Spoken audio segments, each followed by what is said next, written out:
Hey everyone! So Congress packed up and left Washington for the holidays. And they did it without fixing a pretty big healthcare problem. The extra help that lowers health insurance costs for millions of people under the Affordable Care Act is now gone. And here's the part a lot of folks don't know yet. For many families, that help wasn't just nice to have, it was the reason they could afford coverage at all.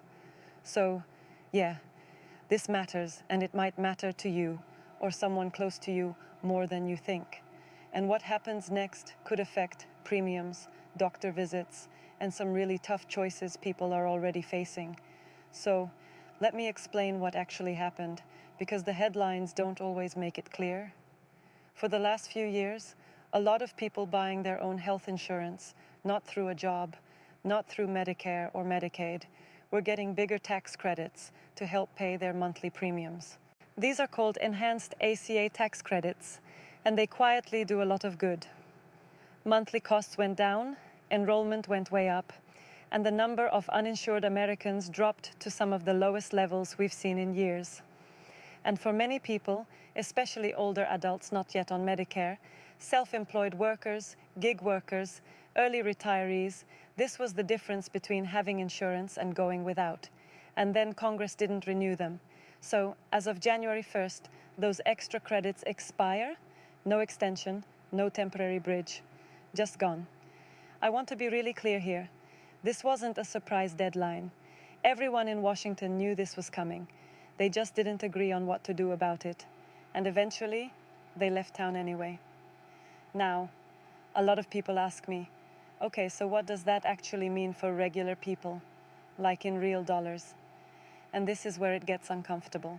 If you are getting help with your premiums, you may see your monthly costs go up by $50, maybe $100, maybe $150. For some households, especially those just above the old income cutoff, the increase could be much higher, in some cases over $1,000 a month more. And I know that sounds extreme, but for people who lose subsidies entirely, that's the math. And here's the part that's really tough.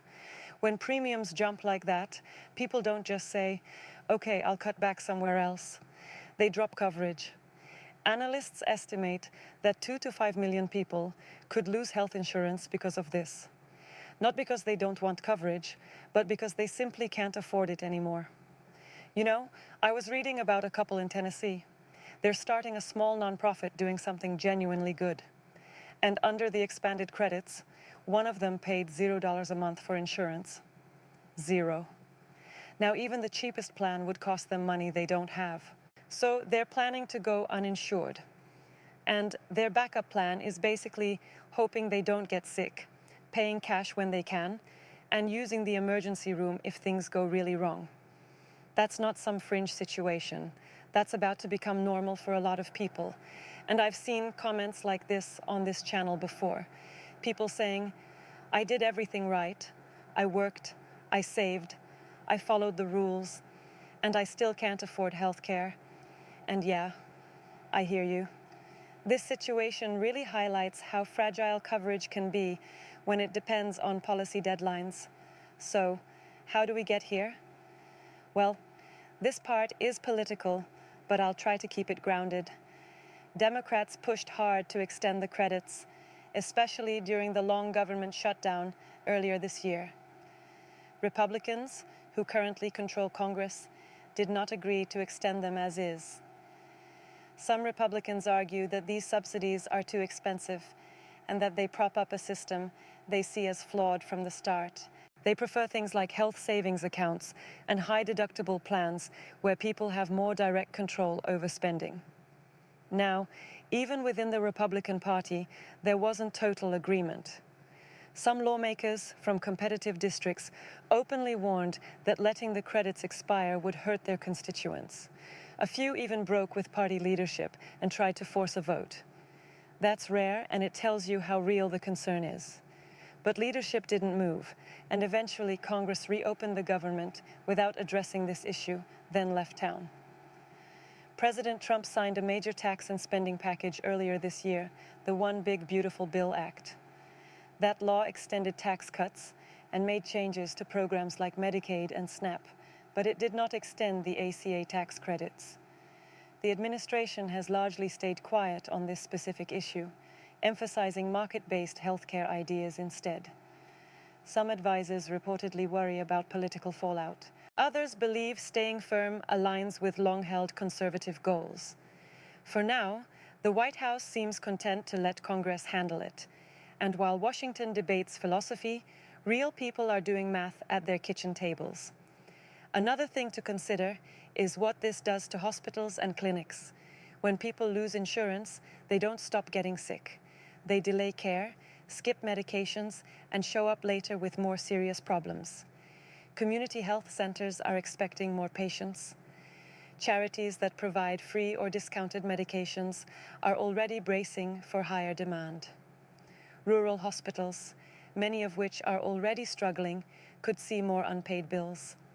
And that strain doesn't stay contained.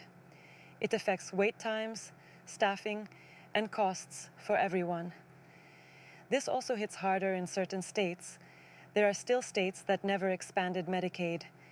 In those places, low-income adults often don't qualify for Medicaid and now won't be able to afford marketplace plans either. Experts estimate uninsured rates in those states could jump by 50% or more. That's huge. So then what happens next? In the short term, honestly, it's messy. Open enrollment already happened. Some people already chose plans based on prices that are now outdated. Others dropped coverage entirely once they saw the new numbers.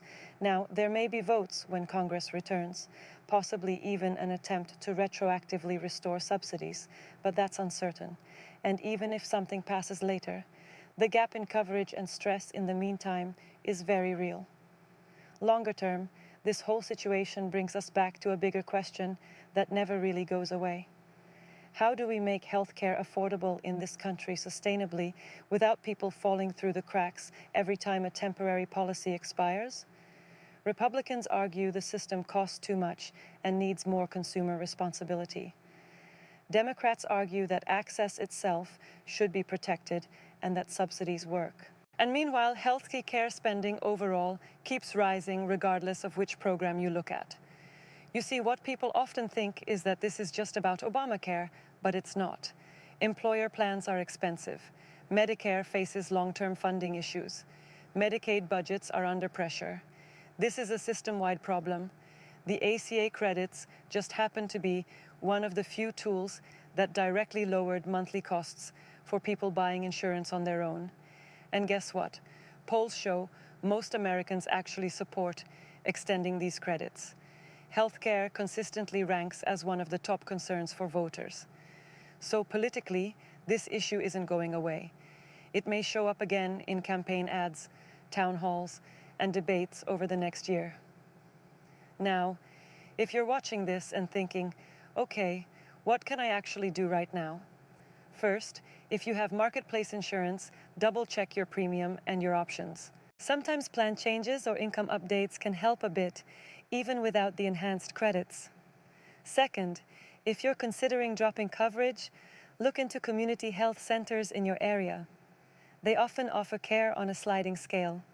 It's not perfect, but it's better than nothing.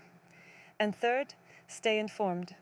Policy changes can happen quickly, and being aware gives you at least some ability to respond. What I'll say, and this is more personal, is that healthcare stress is one of the most emotionally draining kinds of stress there is. It mixes money, health, and fear in a way that's hard to ignore. If you're feeling frustrated or anxious about this, that reaction makes total sense. You're not overreacting.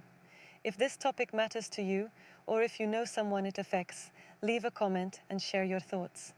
Take care of yourself, check on your numbers, and as always, thank you for being here.